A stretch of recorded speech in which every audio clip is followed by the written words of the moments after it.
Ukraine was created. U.S. President Joe Biden used the occasion of this week's UN General Assembly to call for the reform of the powerful Security Council.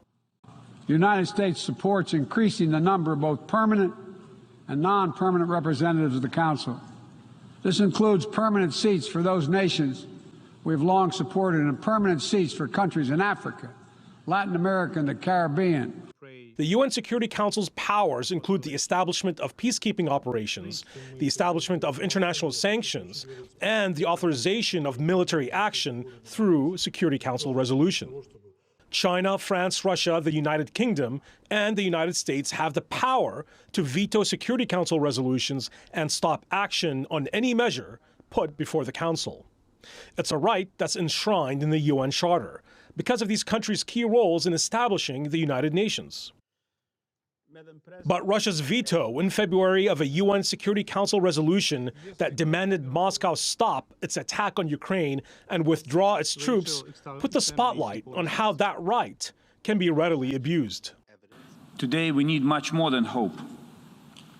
We need swift, concrete, and resolute actions. A new type of actions by the United Nations and international community. In the end, the UN Security Council had no mechanism in place to prevent permanent member Russia from launching the attack.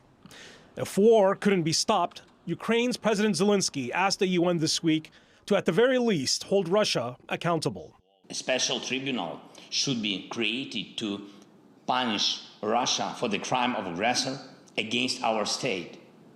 This will become signal to all would-be aggressors that they must value peace or be brought to responsibility by the world.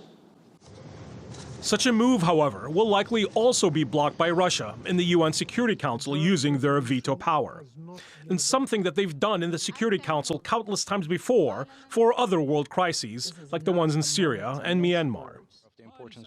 One country that has been particularly vocal in calling for UN Security Council reform is Turkey, who supports the removal of permanent membership and the expansion of the number of seats on the UN Security Council.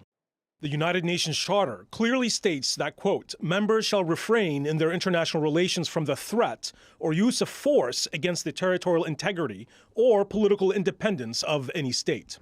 But what happens when a permanent member of the Security Council does exactly that? And that's at the core of the problem facing any discussion on how and whether the UN can ever be reformed, with a permanent veto on the Security Council seemingly becoming a blank check for impunity.